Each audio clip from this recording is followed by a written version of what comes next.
Well, knots of screaming progressives, increasingly a fact of life across the country, certainly here in Washington.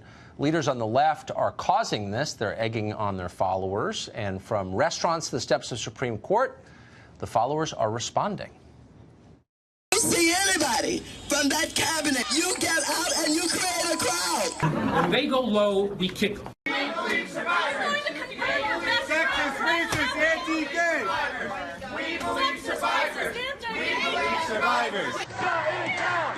Shut it down! Shut it down! Shut it down!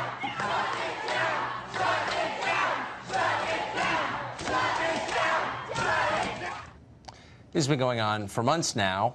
Leaders of the Democratic Party have said virtually nothing about it, so of course it's getting worse.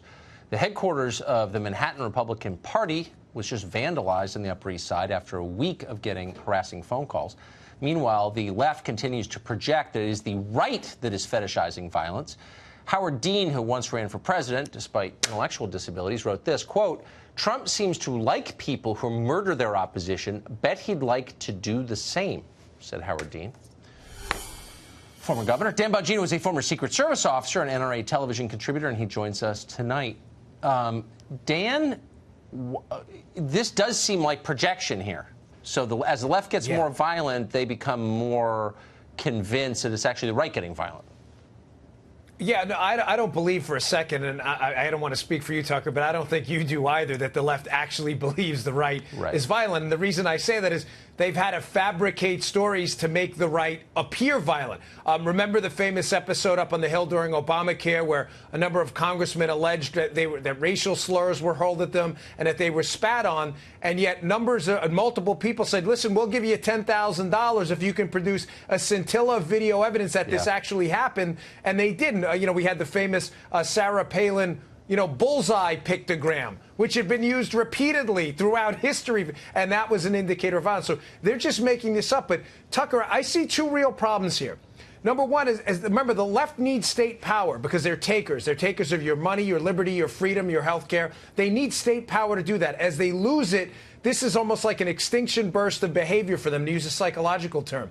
But secondly, the real problem, Tucker, that I know you've been highlighting recently is the media on the left, their normalization of this chaos is deeply disturbing, and it's an effort to cover for the Democrat Party, and that's what's troubling. I totally agree. We just got, late this afternoon, video, kind of an amazing exchange. So on Capitol Hill, as you know, it's now very common for people to show up and start screaming at lawmakers, Republicans.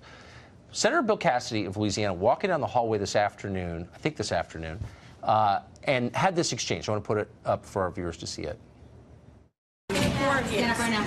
You can. Senator Cassidy, can you please apologize to my children for ruining their futures? Hey, guess what? If in the future somebody makes it, I know your parents are using you as tools. No, but if we're in the not future, using them as in the tools. future, if somebody makes an allegation against you and there's no proof for it, you will be okay. And you should hope that. I don't know Bill Cassidy, but I'm impressed by his calmness and clarity. Is that the answer to screaming mobs, calmness, clarity? Yeah, it always is, because, and listen, Tucker, I don't think it's a big mystery. Like, I can get feisty sometimes. My Queen's personality comes out. But there's a reason this works. When I ran for office in Maryland, I'll never forget this. You're not speaking to the liberal. The liberal, in many of these cases, is irrational, is already committed to the fact that you're an evil person, that not just that you have evil ideas, right?